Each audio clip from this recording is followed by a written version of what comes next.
दोस्तों, legal and legal में एक बार फिर से आपका स्वागत है। आगरा पुलिस द्वारा एक और अधिवक्ता महोदय की निर्मम हत्या कर दी गई है, जिसके विरोध में आगरा में वकीलों द्वारा अनशन किया जा रहा है। एक और मैं इसलिए कह रहा हूं कि कोई पहला मामला नहीं है, बल्कि इससे पहले भी अगर आपको याद होगा, मेरठ में एक वरिष्ठ अधिवक्ता महोदय के यहाँ पुलिस दिन दहाड़े दबिश देने गई और उनके जवान बेटे को घर से निकालकर उनकी हत्या कर दी। इसी तरह से सहारनपुर में एक युवा अधिवक्ता की सरेआम न्यायालय परिसर में पुलिस अधिकारी द्वारा अपने सर्विस रिवॉल्वर से हत्या कर दी गई। अगस्त माह में आपने देखा कि हापुड़ में किस तरह से पुलिस ने हापुड़ में सैकड़ों वकीलों पर निर्मम तरीके से लाठीचार्ज किया, उनकी हत्या की कोशिश की गई, उनका जीवन था कि वो बच गए, और अब ये मामला आगरा से सामने आया है। सवाल ये पैदा होता है कि बार बार पुलिस द्वारा वकीलों के विरुद्ध इस तरह की निर्मम कार्रवाई क्यों की जाती है। जवाब तो आप सभी जानते हैं, क्योंकि अगर कभी आप थाने में गए हैं, इत्तफाक पड़ा है, तो आपने देखा होगा थाने का अधिकारी आपसे इस तरह से बात करता है जैसे वही खुदा है, वही कानून है, वही शासक है, वही प्रशासक है, वही प्रधानमंत्री है, वही राष्ट्रपति है। आप अगर अपनी शिकायत लेकर जाते हैं, सीधे मुंह आपसे बात नहीं करता है, उल्टा आपको ब्लेम करेगा। क्या नेता, क्या अभिनेता, क्या व्यापारी, हर कोई थाने में जाने से डरता है, पुलिस वालों से डरता है। लेकिन इनके इस दादागिरी, इनके इस तानाशाही के खिलाफ अगर आपकी कोई आवाज़ उठाता है तो वो अधिवक्ता उठाता है, और जब अधिवक्ता पुलिस वालों की बखिया उधेड़ता है, उनके झूठों की परतें खोलता है, तब शायद इसी वजह से पुलिस वाले वकीलों से हमेशा एक रंजिश रखने लगे हैं। जिस तरह की घटनाएं सामने आती हैं, आ रही हैं, उससे ऐसा ही महसूस होता है।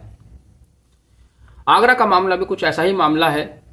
दरअसल ये मामला 2 फरवरी 2024 में एक एफआईआर दर्ज होने से होता है, जो कि मनोज शर्मा द्वारा आगरा के अधिवक्ता सुनील शर्मा के विरुद्ध दर्ज कराई जाती है। अगर आप मनोज शर्मा द्वारा लिखाई गई एफआईआर जो मेरे हाथ में, अगर उसका पढ़ेंगे तो आपको पढ़ने से उसमें बहुत सारे सवाल पैदा होते हैं, जो उस पर प्रश्न चिन्ह लगाते हैं, लेकिन पुलिस ने उन पर जानबूझ कर ध्यान नहीं दिया। चूंकि यहाँ अधिवक्ता महोदय फंस रहे थे, तो पुलिस को तो अच्छा मौका मिल गया। अगर हम मनोज शर्मा की एफआईआर की बात करें, उनके कंटेंट देखिए, वो लिखते हैं अपनी एफआईआर में कि 10:15 बजे 31 जनवरी को सुबह 10:15 बजे वो दीवानी न्यायालय गए थे आगरा।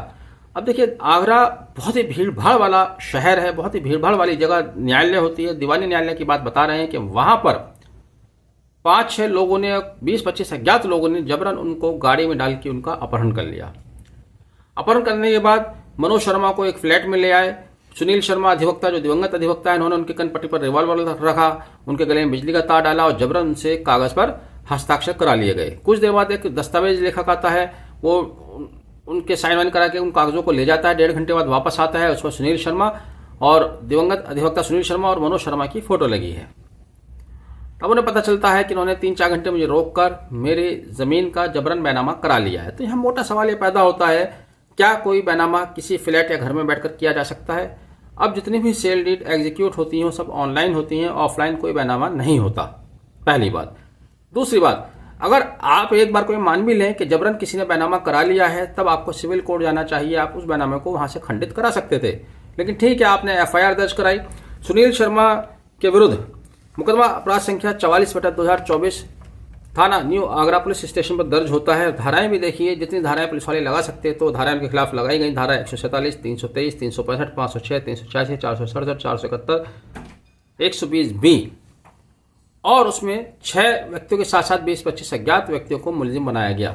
ठीक है, आप जो कर रहे हैं कीजिए, लेकिन मोटा सवाल जिसका आपके पास जवाब नहीं है, दिन छिपने के बाद रात को 9 बजे किसी अधिवक्ता के घर में, किसी आम व्यक्ति के घर में भी आप नहीं जा सकते, किसी अधिवक्ता के घर में दबिश देने की क्या जरूरत थी?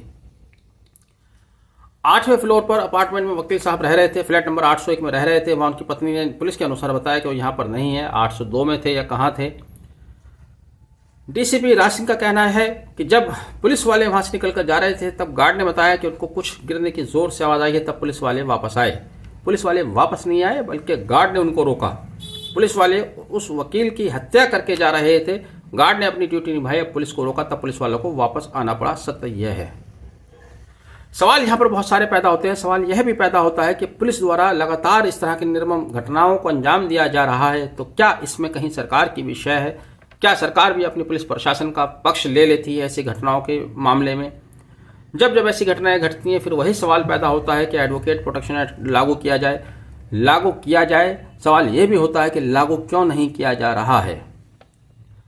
कई बार ये भी डायरेक्शन जारी किए जा चुके हैं कि जब किसी अधिवक्ता के विरुद्ध मामला दर्ज होता है तो बार के अध्यक्ष की इजाज़त के बिना आप उसको गिरफ्तार नहीं करेंगे, मुकदमा दर्ज नहीं करेंगे। यहाँ मुकदमा भी दर्ज होता है और रात के अंधेरे में आप गिरफ्तार करने भी पहुंच जाते हैं। ये वही पुलिस अधिकारी हैं जो बदमाशों को, जो बड़े बड़े गुंडों को एस्कॉर्ट प्रदान करते हैं, उनको थाने में बैठाते हैं, उनको चाय पिलाते हैं। लेकिन जब कोई सम्मानित व्यक्ति, कोई इज्जतदार व्यक्ति फंस जाता है तब पुलिस वाले इस तरह की तत्परता दिखाते हैं ताकि उसको ब्लैकमेल किया जा सके। दिवंगत अधिवक्ता सुनील शर्मा वरिष्ठ अधिवक्ता थे, सामाजिक व्यक्ति थे। सामाजिक व्यक्ति सभी वकील होते हैं। वह कई सामाजिक संगठनों से जुड़े हुए थे। उनके विरुद्ध कभी कोई इस तरह की शिकायत थी नहीं। शिकायत है भी तब आप उसकी प्रॉपर वे में जांच कीजिएगा। गुंडे बदमाशों की तरह आप रात को किसी घर पर दबिश देते हैं, ये बिल्कुल न्यायोचित नहीं है। हालांकि 10 पुलिसकर्मियों के खिलाफ एफआईआर दर्ज हुई है, जिनमें से राजीव सिंह जो कि एसएचओ हैं न्यू आगरा पुलिस स्टेशन के, इसके अलावा अनुराग सिंह जो कि आउटपोस्ट पुलिस चौकी इंचार्ज हैं।